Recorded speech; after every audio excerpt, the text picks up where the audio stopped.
sweetheart hit and missed.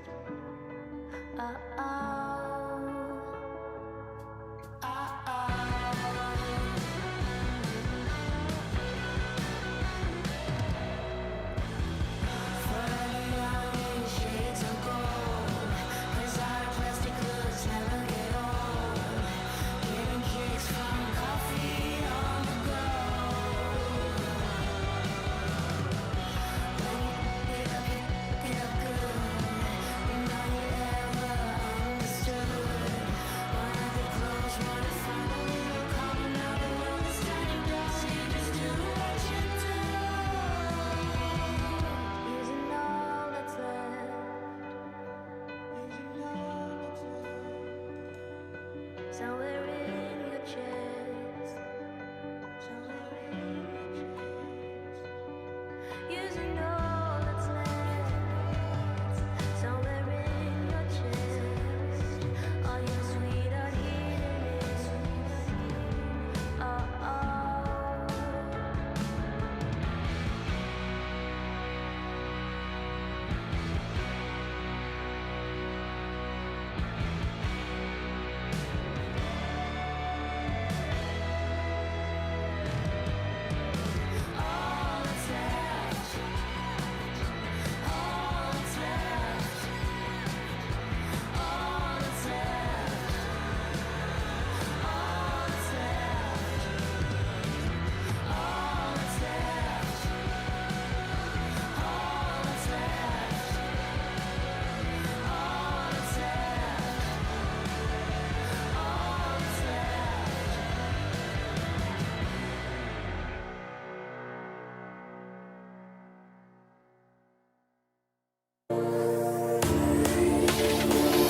Innovation is in our veins. Soon the whole world will know our names. Sharing our knowledge and freedom reign. We here for the people, you know it's our way. Setting foundations is part of the dream. It doesn't matter if you're new to the game. Listen up now, cause we all gon' say,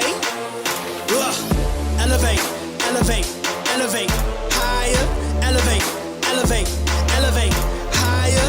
We gon' rise up, we all gon' shine. Work through adversity, stay on the grind. Elevate, elevate, this is our time. Elevate, elevate. Welcome to the Elevate Podcast, everyone. It's so great to have you all on this one more time. It's your boy Josh, and I'm grateful to be back on with you yet again. You're looking at your YouTube, and you're just like, that notification doesn't seem right. Well, I assure you, it is right. We are here live this afternoon on this beautiful Tuesday. What are we doing? What are we trying? Well, first off, as you said, we said before we started this new leg of our journey together that sometimes things are going to bounce around because I'm essentially balancing two businesses. And Tuesdays, I typically just can't do 9 o'clock live. That's just the reality. So you saw the past couple of weeks, I was pre-recording and posting it for 9 o'clock to maintain that time zone or time slot. But I found when I was pre-recording and I wasn't here with you people and having to impress you live, I just wasn't the same. My head was scattered. I wasn't in the right spot. So Tuesdays are going to be 4 o'clock Atlantic time, 3 o'clock Eastern, and Thursdays are going to be still at 9 o'clock. Obviously, we made sure to record before 9 o'clock on the Tuesday, so you still have your Elevate fix in this evening when you gather with your loved ones and listen around the radio like they did in the 1930s. This is the things that we're looking at trying to do. So we have so much to get into, so much to talk about. First off, the banning of handguns and how that's been going and how much money's been invested in that. And Trudeau getting on X, being like, I had a dream to take away your guns and it's going so well. And people lit him up over that. So we'll be discussing what happened there. Second thing we'll be discussing is it was a mega weekend for elections. We had the election here in Halifax. We had an election over in BC. We had an election in New Brunswick, which all went very interesting ways. Some were expected, some were not expected, some were still not done yet. There's a lot of controversy around a lot of these elections and what's happening. And, well, we will discuss all the nuances of what is going on. You look at the names, you look at the parties, and you say, what in the world is happening? I feel like it's upside down. BC going blue? Maybe? Close? New Brunswick, a very deeply conservative province, goes liberal? What is going on? It's pretty crazy. And last but not least, we will be discussing and going back and revisiting a story from the summertime, the CBSA whistleblower who was blowing the whistle on some not so great actors infiltrating our Canada Border Services Agency, and how they made sure that they made his life a living hell for coming out about it. And then the last thing is we came across a pretty damning article just before coming on today, which we will be discussing with you. And don't know what to think of it, but it is interesting nonetheless. But before we get started, I will have to direct your attention to elevatepodcast.ca. We are on our 4th issue of our newsletter. And if you are interested in getting it, then sign on up and go over to elevatepodcast.ca. Find out what we post, or merch drops and more. Find that box with that title. Put in your first name, put in your email, and we will make sure we have stories in your inbox every Friday, sometimes Saturday, depends how I'm feeling, in your inbox. So pretty much all the stories that we missed, like days like today where I'm loaded with stories. I'm hoping I can get to all of it, but sometimes I can't. So it goes in the newsletter. So that's where all that is. So if you're interested in getting more stories right to your inbox of what is happening around social media, what is happening around Canadian politics through social media, that's what you want to be signing up for. That's what you want to be doing. But first and foremost, let's not show that. First and foremost, I want to issue a correction. So last Thursday, we discussed the issue of Canada's government, Trudeau's Liberal government, working with a known terrorist from India, working against India, working with the Trudeau government. He's a Khalistani and a man who grew up in Khalistan, or grew up in Punjab, India, and then as life went on, found residency in America, and now has a dual citizenship between Canada and the U.S. And since, he's been doing a lot of, we talked about it on the show, he's a colorful character, not someone I would want to be associated with the things that he's issued and ushered towards the government of India and country of India itself. It was just really eye-opening that Trudeau would be working with someone like that, especially with someone against a country that's supposed to be one of our allies, and obviously the tension's really grown there.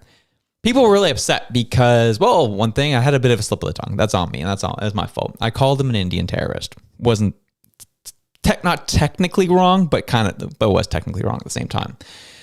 Just because as someone who is from Canada, I'm not in on the actual politics of what's happened over the past century of India and things that are happening between Punjab, the Khalistanis, Punjab, and India.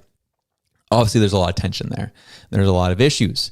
And so a lot of people, definitely those of Indian descent, took issue of he's not technically Indian. You might want to revise that. And it's true. I mentioned it once, and it was a slip of the tongue. That's on me. He's a Khalistani who is outwardly against and takes stances against India and the Indian government. And that's just something I wanted to correct there. That was a misstep on my part. And there's just someone from the outside looking in, thought everything was the same.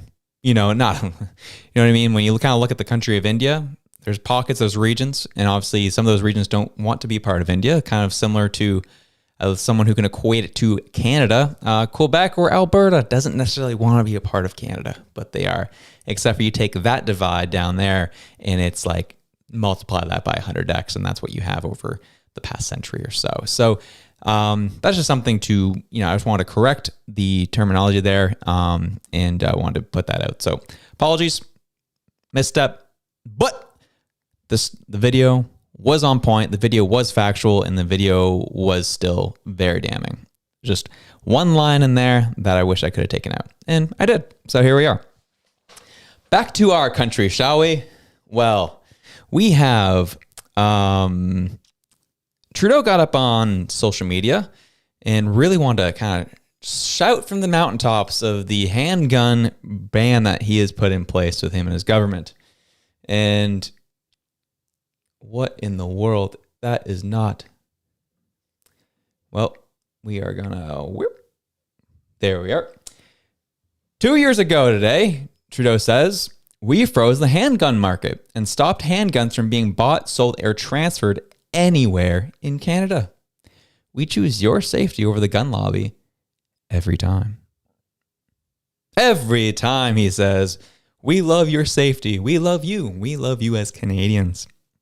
That we froze handguns in this country. Well, congratulations. You did a whole lot of nothing. Because you see everyone in his replies, obviously a lot of them right-leaning. You have Cat Canada says, you're a clown, and posts a CTV news article. It says nearly 9% increase of firearm crimes in Canada. You had Stacy who says, and yet gun crime has gone up, posting a Pierre Poilievre post about how violent gun crime, again, has gone up after 9 years of NDP Liberals, and all the percentages you can see there across all the major metropolises across Canada. You have Yukon Strong. That made a very interesting point, which I appreciated. Because again, Trudeau, Liberals love saying, don't bring American politics north of the border. Well, here we are. We choose your safety over the gun lobby every time. Well, Yukon Strong made a really interesting point here. He says, Canada doesn't have a gun lobby. We're not like America in that way, which is technically true. A gun lobbyist is someone who advocates on behalf of firearm corporations. We have the CCFR, which simply seeks to get dishonest politicians to simply stop robbing Canadians at gunpoint and leave legal gun owners alone. Which is true. The gun lobby, quote unquote, in Canada versus the American gun lobby are two different beasts. American gun lobby is highly financed, got a lot of money, and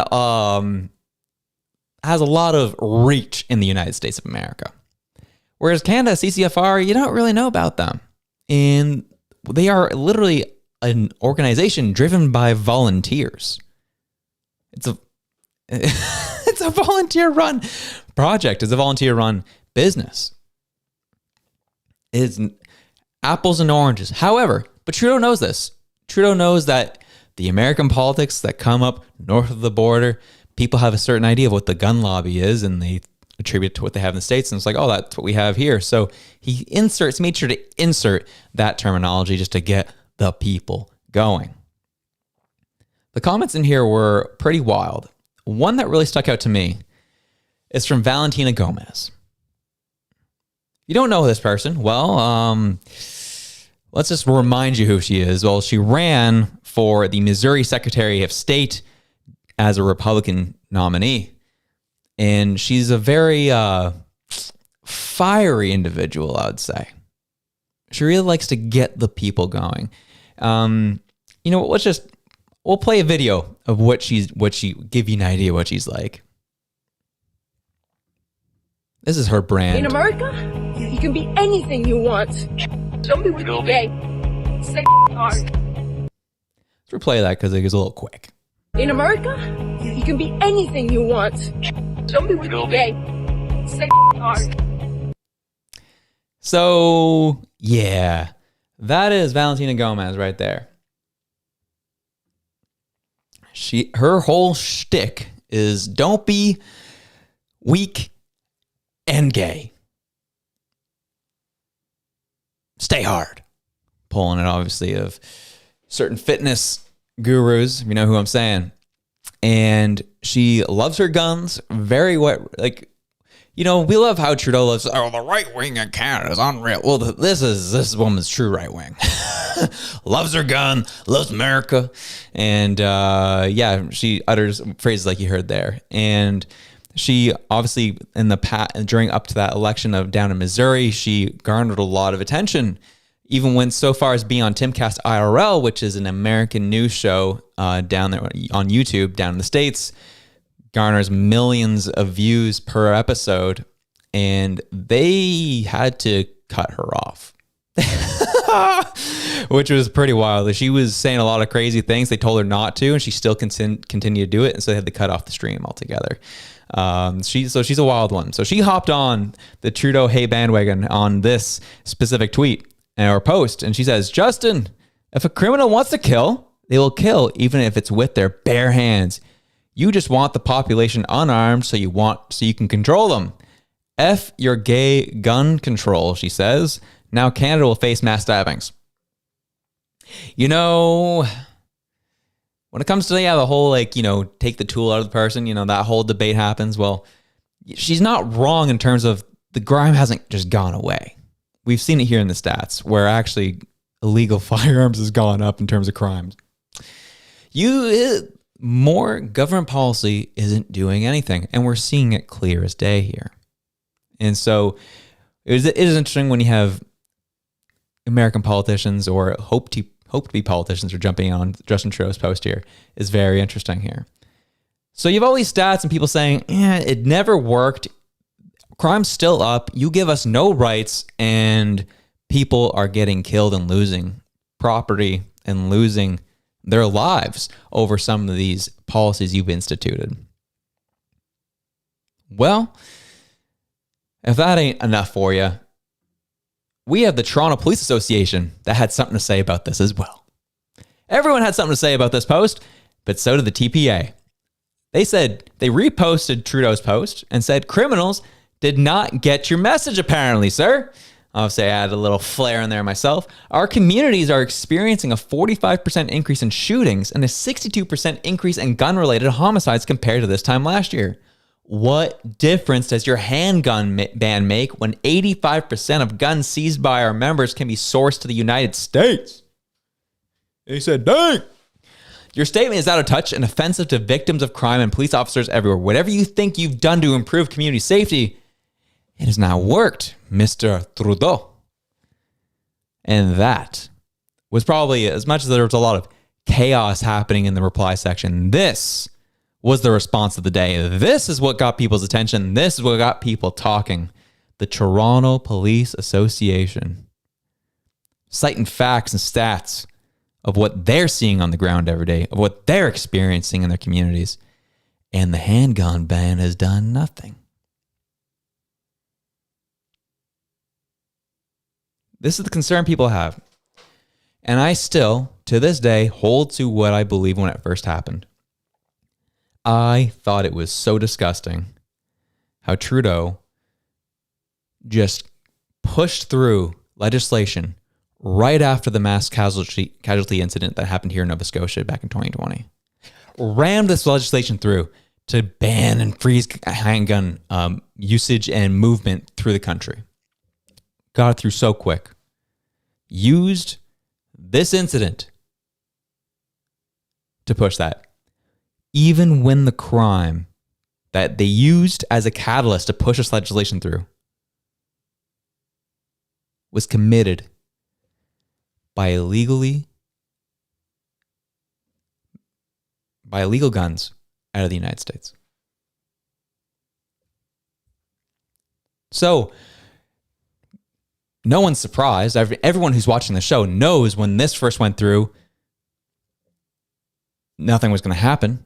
It was only going to get worse because you were taking and targeting people that were law-abiding owners. And they were doing nothing wrong. They weren't the problem. Illegal guns were the problem. And guess what's happened? You froze handgun usage in Canada, or handgun movement throughout the country. Handgun sales, all that. And you've done nothing to take care of people who are using illegal guns. Thus, we've seen an increase in crime. There you have that. And a lot of people coming in hot here. Yukon Strong came on this post. It says, law enforcement is having an identity crisis. Half of them want to lock me up for saying F Trudeau. The other half literally are saying F Trudeau.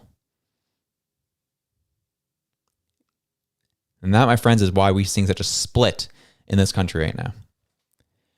It's happening in our politics. It's happening in our elections.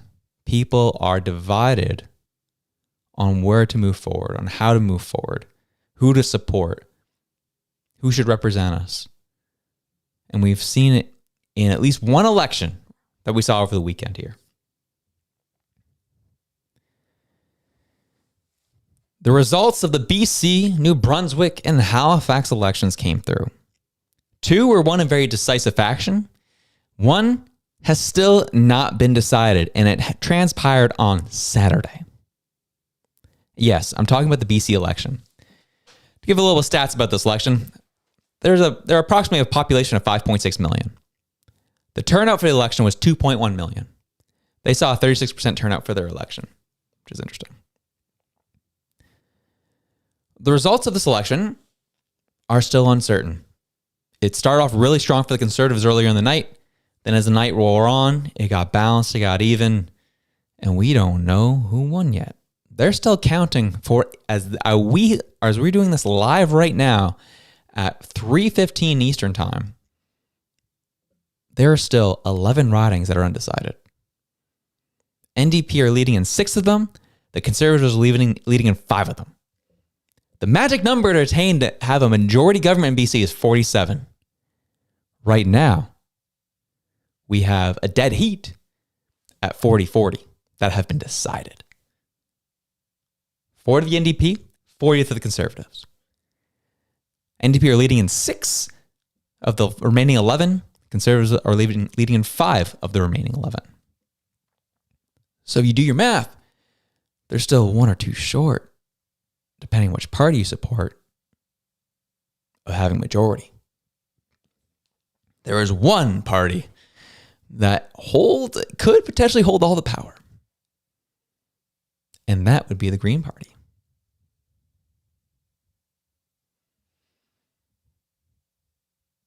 The Green Party could hold all the power. They have 2 seats right now, and they're going to be the kingmakers. So what could happen here? Well, if it remains as is, NDP secure those 6 seats, Conservatives secure their 5 seats, there's some outcomes that could happen. We have what we call a hung parliament. So, and there's a different type of solutions that could come out. Obviously, we have the minority government situation, where the party with the most seats could attempt to govern as a minority government. This would require them to gain the support of other parties or independent MLAs on a vote-by-vote basis to pass legislation and maintain confidence in the legislature. And we know that version of government very well, as we've seen in our federal politics. There could be a coalition government, which we've seen as well. The leading party could form a formal coalition with another party, like the Greens, for example, to reach a majority. These are the things that we know. The third solution, which is another one we know all too well from the federal level, is a confidence and supply agreement. Instead of a full coalition, a party could strike a confidence and supply agreement with another party. This means the smaller party agrees to support the larger one on crucial votes like the budget or votes for confidence, without joining the government formally. Last but not least, the fourth solution that could come out of this. We go back to the polls, baby. Which, could you imagine BC having to do that? I don't think it could. I don't think it's going to happen. Most politicians don't want to go through another election process, so they'll do whatever they can to make this situation work. Typically, but that's what's happening in BC right now. A lot of things are happening on the ground. A lot of elements took place during the election as well. It rained heavily in various parts of the province on election day, where people were having a hard time getting to the polls and voting. They were given the option too to call in for votes as well by BC elections. We don't know what's going to happen yet. However, regardless of the result, this is a very interesting moment for the Conservative Party in BC. There has not really been an official right-leaning party in BC in 33 years. The Conservative government itself as a party, the Conservative Party itself hasn't formed government in BC in close to a century. 1935 was the exact date that last time they were in power. It's been a long time. So all eyes are on BC, what's happening there, and we'll see what happens. And people are looking at BC. I saw Brittany was hosting a X Space with Cat Canada the other night, and people were discussing what is going on with this election. What is happening? What does this mean? Well, I think it's we talked about the stats. Conservative Party has not gone to lead government in BC in almost 100 years. The fact they almost got a majority government at this point is pretty dang impressive. And it was a warning shot to the current NDP government. So we'll see where things go. In New Brunswick, totally different story. Liberals shellacked the Conservatives in that election. Absolutely smoked them. It was something like 31 seats to 16, something like that. What happened there? Well, there's a lot of politics at play in that one. The thing with the issue is it all comes down to the leader. Premier Higgs casted a lot of people out of his parliament or out of his party. And some of these conservatives that he casted out were popular among people on the ground. So when they weren't running under the conservative banner, they weren't getting votes. They weren't winning seats. And Higgs ended up becoming very unpopular because of that. From Reg himself, because that's where he's from. He's from New Brunswick. And there was people running under the conservative banner who just were a little colorful. There was one woman who was running under the conservative banner who was claimed to be a faith healer. Claimed that witches casted a spell on her in a cafe one day. These are the kinds of people that were running on the conservative banner. You wonder why they weren't too popular. And it left the door wide open for the Liberals to win. Because they were given no other real option. And New Brunswick's a messy province in general. Because politics doesn't really... You can vote for whatever you want in New Brunswick. It's going to be the Irving Gas Company that's going to tell you what's up. They've manipulated politics so much in that province, it doesn't matter who's in leadership, if I'm being quite frank. They will bow at the altar of Irving because they've got every politician in their pocket over there. So, yep, it's a Liberal government. It's just a changing of clothes, essentially. We'll see what happens. Some of these outcomes, some of the things that are kind of eye-popping, though. Mark Carney. You never heard of that name at the federal level, right? He's been kind of skulking around, waiting to feast out, from my perspective, the Trudeau carcass, waiting to become a leader for the Liberal Party. But interesting, he had an interesting move. He called the elected New Brunswick Premier, Susan Holt, to congratulate her.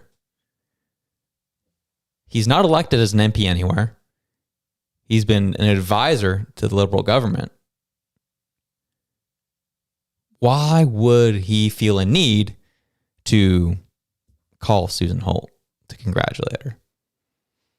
That seems like leadership behavior, doesn't it? That seems like something Trudeau should do or would do. Why is Carney doing it?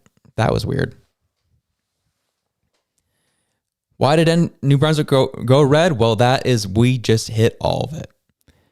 The last but not least, the other reason, from a policy perspective, that Higgs wasn't too popular was there's very little investment in healthcare. And obviously healthcare is a hot button issue and seen as failing. Holt was promising healthcare reforms, bonuses, and 30 new clinics by 2028.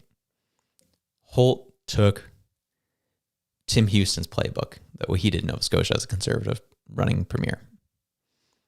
He went after healthcare, and he won on healthcare. She did something very similar. So a lot of kind of crazy things, nutty things happening. And X wasn't too kind to Mr. Higgs on his way out. He said before the election, he says, our candidates that were running under the conservative banner are second to none. Following the New Brunswick election results, well, it looks like a lot of your candidates were second a lot tonight. So people were not too happy and just giving him a hard time. Sir Mackenzie Bowell said Blaine Higgs just changed his pronouns to has been. People are rough. People are having a tough time. People were not nice to Mr. Higgs. And the last but not least, I mentioned, obviously, we had the Halifax election here. It went about as we expected it to. Mr. Fillmore is now the mayor of Halifax. He went from being a Liberal MP under this conservative government. Now he's the mayor of Halifax. And Halifax, you get what you pay for. You get what you vote for. We'll see what happens. I'm not confident things are going to go well, but I'm cautiously praying, hoping that maybe I'm wrong. And he does a fantastic job. I hope. For all of our sakes, we hope. We move on here. CBSA whistleblower, folks. Interesting story here. This is a story from the summertime, but this is a story that's been going on for almost a year at this point. The CBSA whistleblower believes transnational gangs have compromised agency databases, helping terrorists, spies, and mafias enter Canada. Luc Sabourin wants a re-examination of cases including alleged mass shredding of foreign passports that included suspects in Canada stopped by a CBSA, the Canada Border Services Agency. Sabourin, a whistleblower who has complained of numerous serious incidents inside Canada Border Services Agency that he believes are due to organized crime infiltration, thinks a particular colleague may have leaked his home address to the drug trafficker whom Sabourin was scheduled to testify against.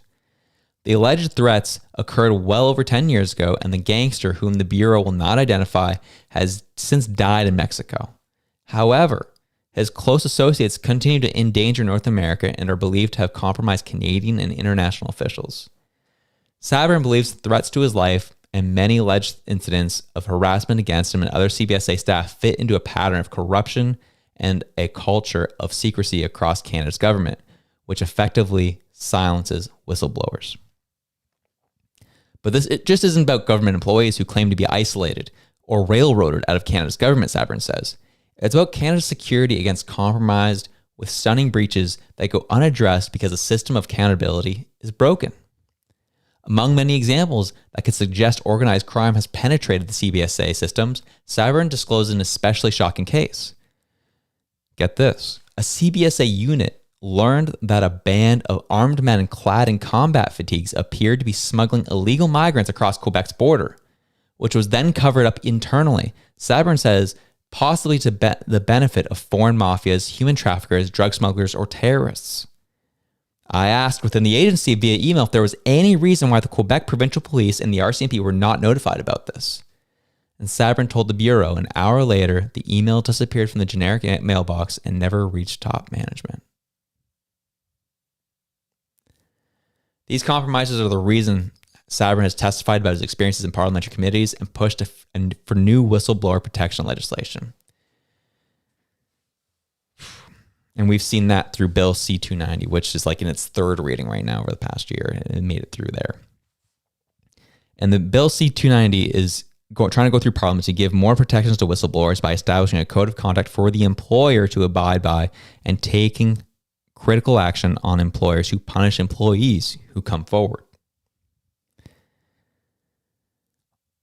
Last but not least, it says, all of this suggests Canada needs an independent anti-corruption agency, he says, to tackle the rod of collusion and insider threats linked to criminal and foreign interference networks, Sabourin says, which appear to be spreading through multiple levels of government and various law enforcement agencies.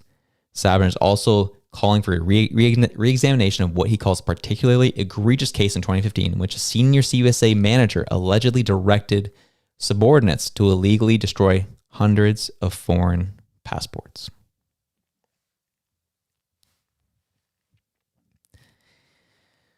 This is a crazy story. I really want to reframe this to make sure people get the idea, because it's so easy just to hate on the government of the day. But this was taking place, I think his first case happened in like 2009, 2010, underneath the Harper government. Regardless of who's in power, CBSA needs to be looked at over this. If any of these stories are true, and this man has been in committee hearings, he's appeared in front of Parliament, he's testified on all these issues, he's put his face and his mouth to these things. He got railroaded and pushed out of the CBSA because he called these things out. Emails just disappearing. Things just fugazi going away. And so much so as he believes a colleague of his leaked his home address to one of these gangsters, to one of these terrorists, to one of these ill-mannered people who showed up at his house yelling at him and threatening his family because he was about to testify against that man in court. That is stuff that happens in other countries. That's stuff that shouldn't be happening here, but it did happen and has been happening. And we hear a lot about the American border, Mexico, USA, and all the things that are coming over that border. You've seen our border between here and the States? There's nothing there. We have a couple points of entry. The reason why we don't have heavy fencing across that border, A, because it's so large and long, is a big part of it. But two, we have always been a trusted ally of each other. And that the governments would always be in communication what's happening. So we don't need to put all these fences or walls up between Canada and the US. But it looks like something might be happening. Something needs to be revisited. CBSA needs to be looked into over these issues and allegations. And I'm curious, the reason why we want to revisit it is because we want you to be aware of these stories. We want you to be reminded of what's going on. We don't want to forget about these things. This is a story I honestly want to keep resurfacing every 6 months or so, because I think it's important until it gets figured out, until arrests are made, until people are held accountable for their actions. We need to protect our country. We need to protect the interests of ourselves, but also our allies. We need to protect our people from trafficking, from drug smuggling. It's just for the betterment of everybody. So this is a crazy story. I think it was really important to pull up. I'm glad that you gave me the time to share about it.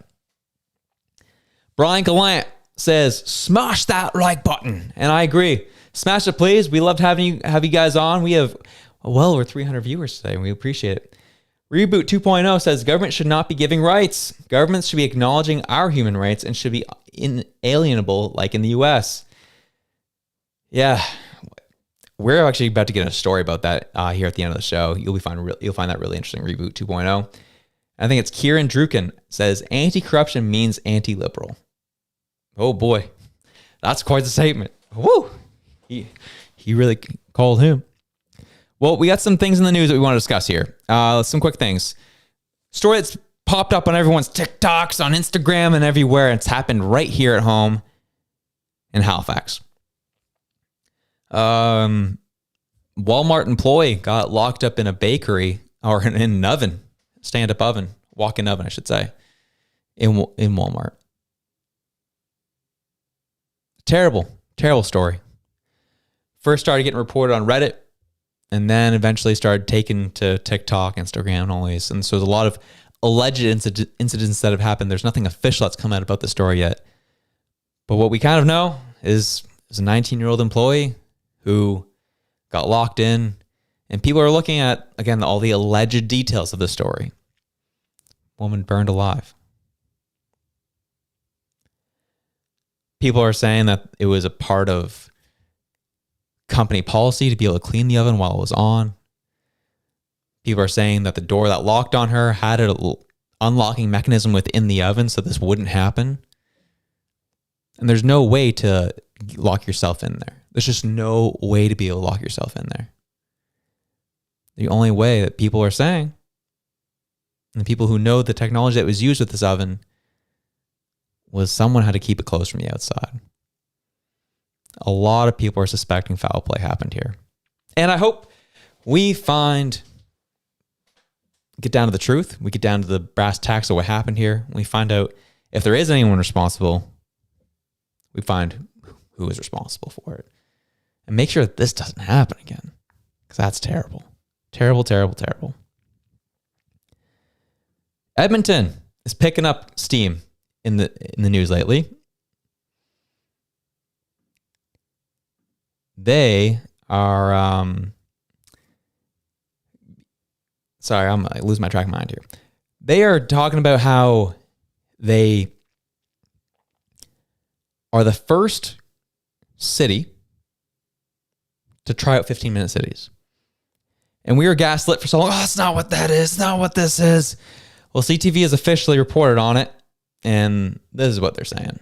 After 3 years of planning, city administration is presenting its vision to accommodate a population of 2 million people through 15-minute cities. 3 days of public hearings on the plan began at City Hall this morning. Shailen Skulski has more.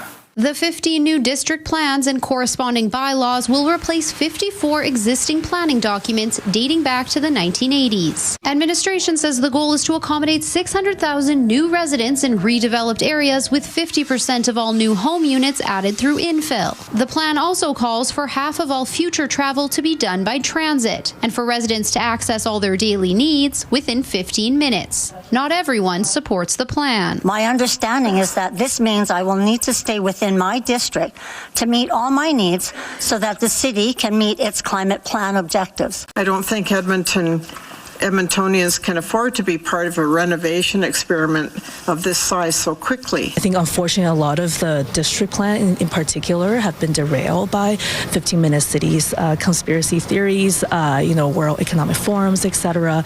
At the end of the day, this is about land use. Well, at least they admitted to the World Economic Forum. At least they admitted to 15-minute cities.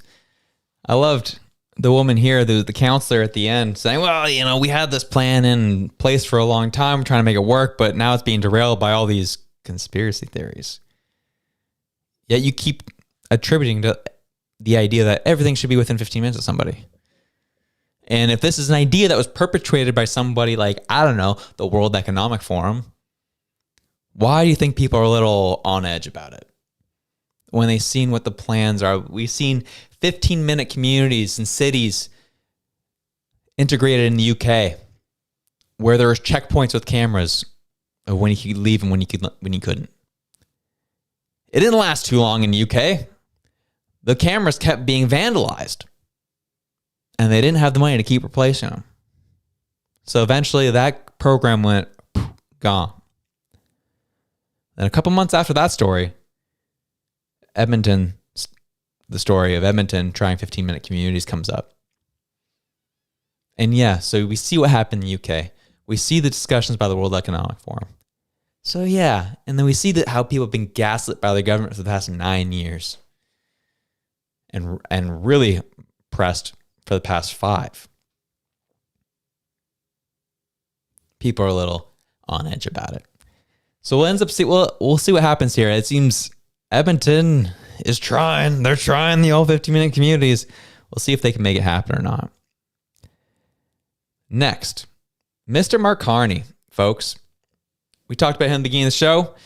Well, Liberal MPs are staying ahead of an expected push to oust Trudeau.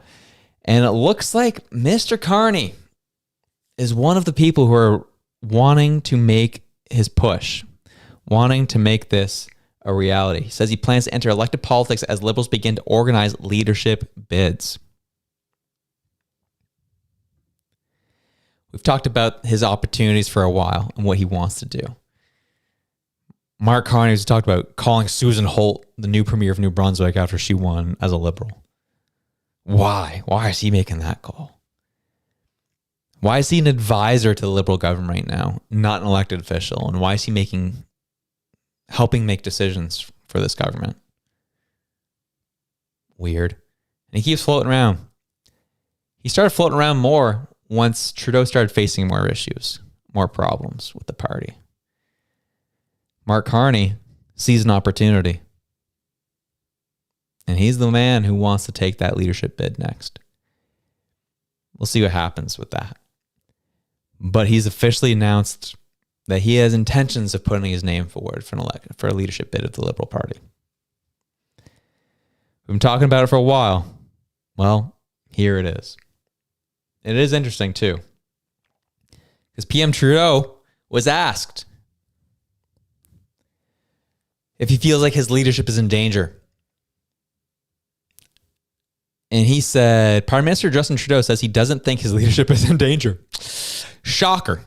One day before a highly anticipated Liberal caucus meeting where his future at the helm of the Liberal Party is expected to be up for discussion, asked directly on his way into Tuesday's cabinet meeting whether he was worried about his fate, and Trudeau offered a quick no and kept walking. Around an hour later, ministers started trickling into the room, telling reporters that they still have his back. I absolutely support the Prime Minister, said Justice Minister Arif Virani. The entire cabinet, and myself for sure, are 100% behind the Prime Minister, who has led this country through difficult times in the past few years, said Canadian Heritage Minister Pascal Saint-Onge. I think it's time for a caucus and for us all to really think about Canadians. It's also a good time for us to get ready for the next election. Housing Minister Sean Fraser is apparently showing up as well. He also votes to support. I am a member of his cabinet. Obviously, we support him. I think the work that we're trying to do to help Canadians is really the main focus right now, he said.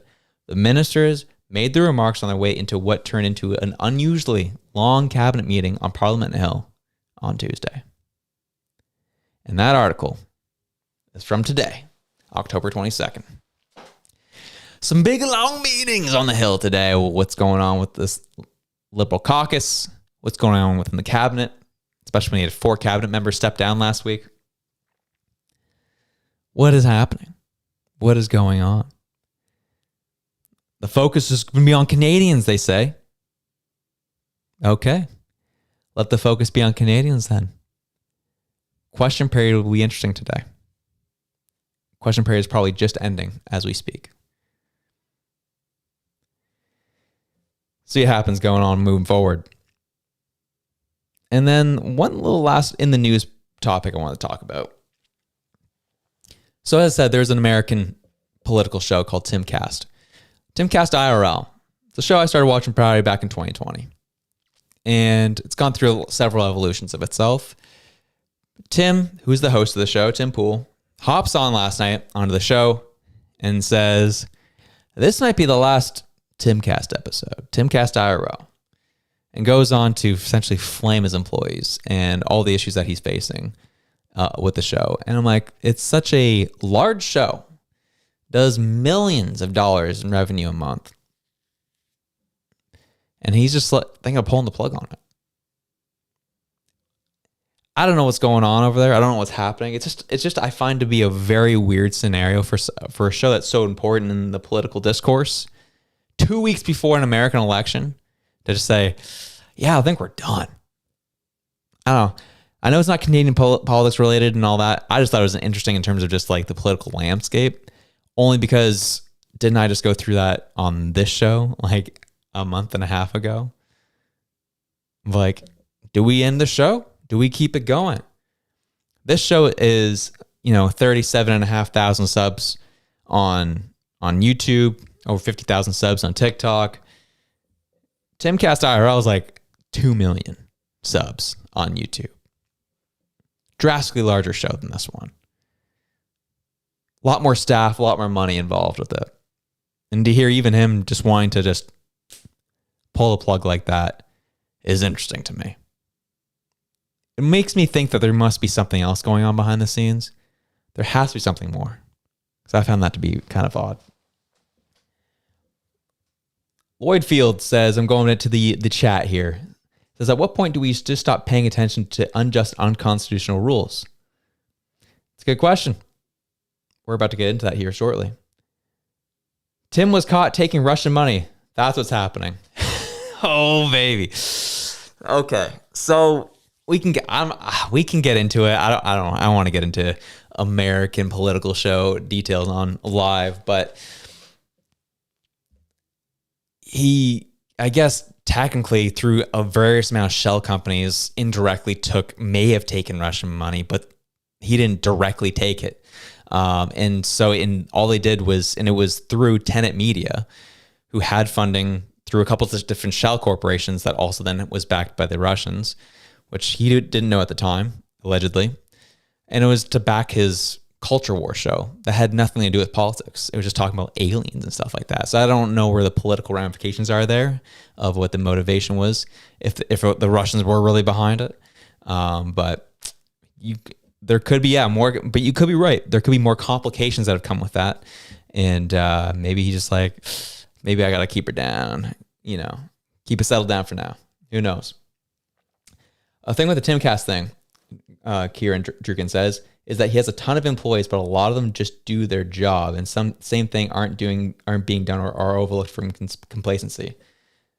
And I agree with that. I watched about an hour and 45 of his 2-hour show last night talking about all of it, and I heard him completely, where things just aren't getting done unless he has his direct oversight over it, and that I totally understand.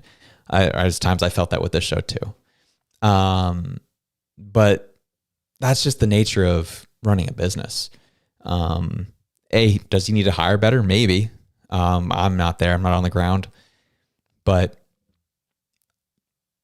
they're just, I don't know. I get he's tired. He's running a lot of different projects all at once. But I just find like there's other projects I would shut down. I would cut off as much as, yes, I'm hiring people to do them. People are going to lose their jobs through it. There's other shows that I would cut long before I'd cut Timcast IRL. I'll leave it at that. But we're getting into dicey waters here that aren't Canadian politics related. But I just want to put that out there. But last story of the day. This is something that came across our desk right before we joined the show tonight. Something that was very interesting. A National Post article was published about the Canadian Charter of Rights, about what we are actually entitled to in this country and what we're not. A National Post article. Show you what's up here. Canadians have a constitutional right to unequal treatment, new report argues. The law cannot simultaneously apply the same laws and standards to everyone and also adjust them depending upon the group. Bruce Pardy writes. Who's Bruce Pardy? Well, he is a professor at Queen's University. We actually have his bio right here. Professor Pardy is a classically liberal legal academic for whom equal application of the law, negative rights, private property, limited government, and separation of powers are foundational to the Canadian and Western legal tradition. So take it with a grain of salt. He's a lawyer. He's in law. He's an academic. But he also has a specific political leaning, as he says here in his bio. So take that with a grain of salt as we go into this story. Equity is not equality. Is a constitutionally protected right in Canada, argues a new report published by Calgary-based think tank. Canadians have been sold a bill of goods, Bruce Pardy, the author of the report and Queen's University law professor, told National Post by email. Many of them think that they have a right to equal treatment under the law, which, if you're reading this right now, if you're watching the show, many of us all think that. Everyone should get equal treatment under the law. That's just part of being Canadian. It's part of living here. That's just kind of our expectation of how our laws should work. Again, should work is the key there. Many of them, as you said, think they have a right to equal treatment under the law, and I'd agree. They think that discrimination is illegal. We agree. But nothing could be further from the truth, they said. In Canada, discrimination is lawful as long as it is committed against the right groups, and in particular, against straight white men, the report suggests. This isn't just the law, but part of the Canadian Constitution. Unequal treatment is embedded as a constitutional standard and in some situations a constitutional requirement. In Canada, the principle of equity, seeking to achieve identical group outcomes, has made judicial inroads across the country, Pardy argues in a report published this week by the Aristotle Foundation for Public Policy. The issue should be particularly concerned to young Canadians who could be squeezed out of opportunities because of their identity, Pardy told the Post. Front of mind for him was the recent announcement by Toronto Metropolitan University's TMU new medical school that 3/4 of its seats would be allotted to equity-deserving groups. This kind of thing has become widespread with job openings and government programs excluding people who are not preferred race or gender. The article's there for you.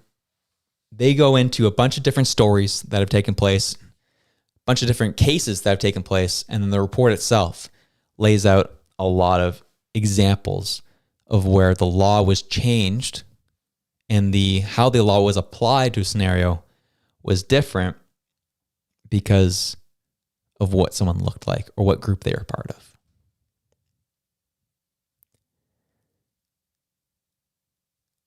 This paper argues that Canada's legal framework prioritizes equity over equality. That we as Canadians have conflated what America has with what we have. The two are not the same. Equality under the law is not something we have here in Canada.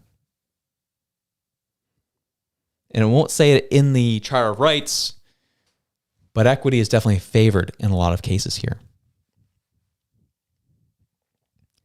Some highlights we picked up from the report. In June 2021, an Ontario high school student tried to sign up for a summer program, and he was rejected because he was white. His father filed a complaint with the Ontario Human Rights Tribunal alleging racial discrimination. The tribunal dismissed the complaint. White people wrote the tribunal cannot claim, and it said they wrote back in the response is that white people cannot claim discrimination. An allegation of racial discrimination racial discrimination or discrimination on the grounds of color is not one that can be or has been successfully claimed by persons who are white and non-racialized.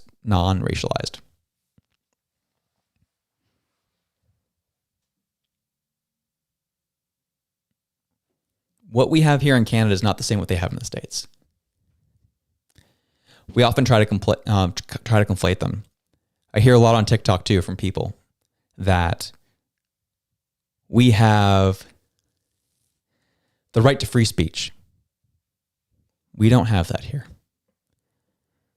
We have the right to freedom of expression, which that definition of that gets changed consistently. Our Constitution, our rights are not really ironclad here. There's a lot of room for ambiguity and applications based on scenarios and situations. There's a lot of work that needs to be done there. But when people tend to cite our Constitution or cite our Charter of Rights, I chuckle a little bit because they treat it and view it as if it's the American Charter of Rights or the American or the Declaration of Independence. Two very different things. We were the obedient child to the monarch. America had a revolution to get what they wanted. You're not going to have the same laws because your countries were founded on two different principles.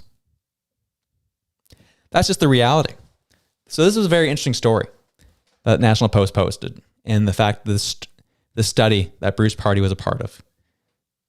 Check it out. See your thoughts are. It is very interesting.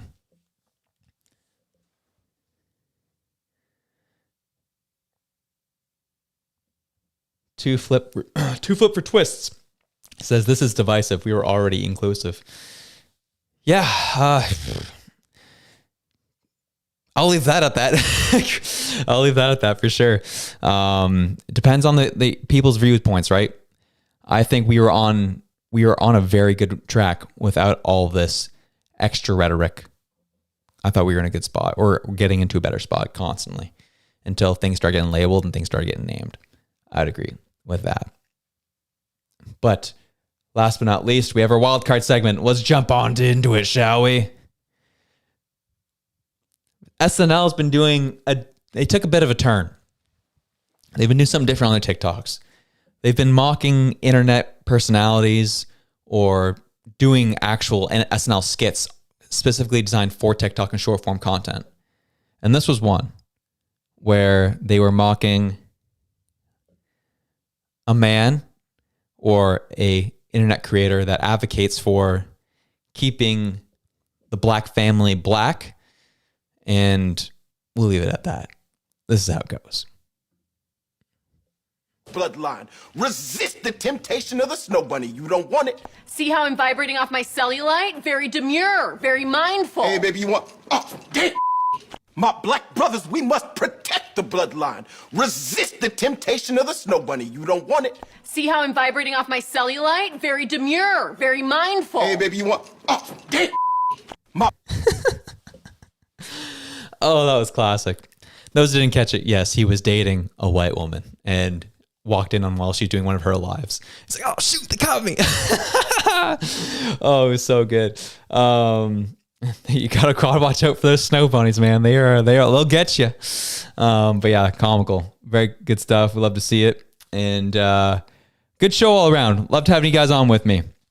And we'll see what goes on, happens here in the next coming days. Lots of things are coming out. Lots of things are interesting. Oh, last thing. Last thing. I thought this was very interesting, at least from a Canadian perspective. So I talked about Valentina Gomez.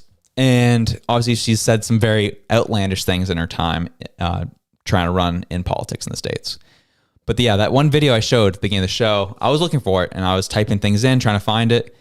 And I had an Instagram results. I finally found the video.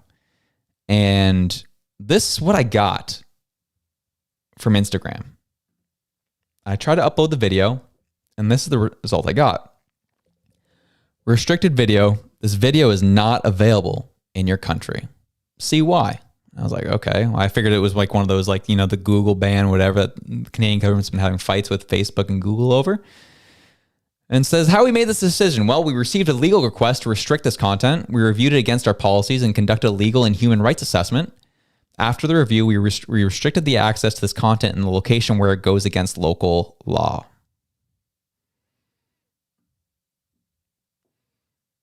After reviewing this content,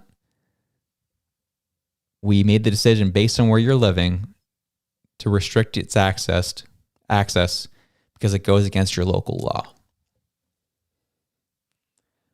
We saw the video earlier. We know what was said. Obviously, I'm not a huge fan of it. I don't agree with it. But the fact it's restricted because someone said something stupid or what I perceive to be dumb. So now the government's making decisions for me that I should not be able to see it. Wow. Wow. I've been hearing lots about it. Haven't had experience firsthand yet, but here we are. That's it. Well, that was a dang good show, y'all. So whatever it is you're doing, whether you be going to play hockey, whether you be hanging out with the boys or the gals, or just hanging out, hitting the gym, hitting the weights, whatever it is you're doing, wherever you are, we love you. We're out. Peace.